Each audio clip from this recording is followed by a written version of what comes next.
খুলনার দুটি সড়ক দুর্ঘটনায় এক মোটরসাইকেল আরোহী নিহত হয়েছেন। রোববার দুপুর 12টার দিকে রূপসা জেলার নৈহাটি বালিকা বিদ্যালয়ের সামনে একটি ট্রলির ধাক্কায় মোহাম্মদ সাইফুল ইসলাম নামে এক মোটরসাইকেল আরোহী নিহত হয়েছেন। তিনি নৈহাটি বাগমারা গ্রামের বাসিন্দা। রূপসা থানা পুলিশের ভারপ্রাপ্ত কর্মকর্তা শওকত কবির এ তথ্য নিশ্চিত করেছেন। জানা গেছে, সাইফুল ইসলাম মোটরসাইকেল যোগে কাজদিয়ার দিকে যাচ্ছিলেন। নৈহাটি বালিকা বিদ্যালয়ের কাছে পৌঁছালে বিপরীত দিক থেকে আসা ট্রলি নিয়ন্ত্রণ হারিয়ে তার মোটরসাইকেলে ধাক্কা দেয়। ঘটনাস্থলে সাইফুলের মৃত্যু হয়। তার মরদেহ উপজেলা স্বাস্থ্য কমপ্লেক্সে রয়েছে। উপজেলা স্বাস্থ্য কমপ্লেক্সের স্বাস্থ্য কর্মকর্তা এ তথ্য নিশ্চিত করেছেন। এর আগে গত শনিবার রাত 11টার দিকে নতুন বাজার লঞ্চঘাট এলাকায় দাঁড়িয়ে থাকা মাছের পিকআপের সঙ্গে ধাক্কা লাগে নাহিদ নামে এক তরুণ মোটরসাইকেলের। তাকে হাসপাতালে নেওয়া হলে চিকিৎসক মৃত বলে ঘোষণা করেন। নিহত নাহিদ নতুন বাজার চর এলাকার বাসিন্দা। মার্কিন যুক্তরাষ্ট্র বলেছে যে তারা অধিকৃত পশ্চিম তীরের রামাল্লার পূর্বে 17 বছর বয়সী আমেরিকান নাগরিক ইসরায়েলি বাহিনীর হাতে হত্যার তদন্ত করছে। হিজবুল্লাহ ইসরায়েলকে সতর্ক করছে যে তাদের বাহিনী দক্ষিণ লেবানন সীমান্তে যুদ্ধ অগ্রসর হলে তারা মুখে একটি চপেটাঘাত পাবে। গাজা শহরের 4টি উচ্ছেদ অঞ্চলে বাস্তুচ্যুত ফিলিস্তিনদের ইসরায়েলি সামরিক বাহিনী ছেড়ে যাওয়া এবং কেন্দ্রীয় অঞ্চলের দিকে যাওয়ার নির্দেশ দিয়েছে। ফিলিস্তিনি মিডিয়ার মতে, ফিলিস্তিনিরা নাবালুসের পূর্বে বালা শরণার্থী শিবিরে ইসরায়েলি সামরিক অভিযানকে প্রতিহত করার সাথে সাথে সংঘর্ষ শুরু হয়েছে, যেখানে বাড়িঘর তল্লাশি করা হয়েছে এবং একটি ইসরায়েলি সামরিক বুলডোজার বেসামরিক অবকাঠামো ধ্বংস করেছে। হামাসের সহযোগী একটি সশস্ত্র ফিলিস্তিনি গোষ্ঠী দাবি করছে যে গাজায় বন্দী নাগরিকদের কিছু মানুষ ইসরায়েলের বিমান হামলায় আহত হয়ে মারা গেছে। নাবলুসের পশ্চিমে রাফাদিয়া এলাকায় অভিযানের সময় ইসরায়েলি বাহিনীর হাতে 20 বছর বয়সী এক ফিলিস্তিনি ব্যক্তি গুলিবদ্ধ হয়ে আহত হয়েছেন। Institute for study of war এবং ক্রিটিক্যাল থ্রিসেস প্রজেক্টের মূল্যায়নের মধ্যে ফিলিস্তিনি যোদ্ধাদের উত্তর গাজার জাবালিয়া এলাকায় টানা 4র্থ দিনের জন্য ইসরায়েলি বাহিনীর ওপর হামলার দাবি করেছে।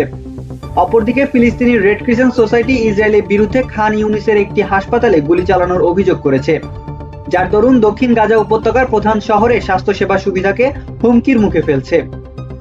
ইসরায়েলি সেনাবাহিনী আল কাতিবা এলাকায় এবং খান ইউনুসের আল আমাল এলাকায় গোলাবর্ষণ করেছে। এদিকে মার্কিন সেনাবাহিনীর মতে, ইউএস সেন্ট্রাল কমান্ড বাহিনী 3টি হুথি অ্যান্টি শিপ ক্ষেপণাস্ত্রের বিরুদ্ধে হামলা চালিয়েছে, যা দক্ষিণ লোহিত সাগরের লক্ষ্য করেছিল এবং উৎক্ষেপণের জন্য প্রস্তুত ছিল। ভিকটিম চিত্তরঞ্জন কেএমপি খুলনা সদর থানাধীন আমতলা মোড়ে সপরিবারে বসবাস করেন এবং তিনি একজন প্রভাষক ছিলেন। প্রতিদিনের ন্যায় পিটিআই মোড়স্থ নিজ নামে চিত্তসারের ব্যাচ শেষ করে তিনি গত 14 জানুয়ারি 2017 তারিখ আনুমানিক রাত 10:30 দিকে বাসায় ফিরেন। একই রাতে ডাকাতির উদ্দেশ্যে বাসার জানালা গ্রিল কেটে আসামিরা ভিতরে প্রবেশ করে। ভিকটিম চিত্তরঞ্জন আসামিদের বাধা দিলে আসামিরা ভিকটিমকে হাত পা ও মুখ বেঁধে হত্যা করে লাশটি খাটের উপর ফেলে রাখে এবং ঘরে থাকা নগদ অর্থ ও স্বর্ণ অলংকার নিয়ে চলে যায়। এই ঘটনায় কেএমপি খুলনা সদর থানায় ভিকটিমের ভাই বাদী হয়ে অজ্ঞাত আসামিদের বিরুদ্ধে হত্যা ও ডাকাতি মামলার দায়ের করেন। মামলা তদন্তকারী কর্মকর্তা তদন্ত শেষে আসামিদের বিরুদ্ধে অভিযোগপত্র দাখিল করেন।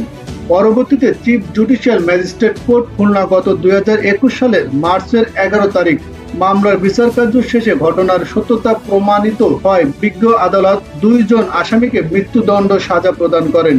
পরবর্তীতে র্যাব গোয়েন্দা তথ্যের মাধ্যমে উক্ত আসামির অবস্থান নিশ্চিত করেন। এরই ধারাবাহিকতায় অদ্য 20 জানুয়ারি 2024 তারিখ র্যাব 6 স্পেশাল কোম্পানি এবং র্যাব 4 সিপিসি 2 এর একটি যৌথ অভিযানিক দল গোপন সংবাদের ভিত্তিতে জানতে পারে যে 2017 সালে খুলনার চাঞ্চল্যকর প্রভাষক চিত্তরঞ্জন হত্যা ডাকাতি মামলার মৃত্যুদণ্ডপ্রাপ্ত পলাতক আসামি ঢাকা জেলার আশুলিয়া থানা এলাকায় অবস্থান করছে।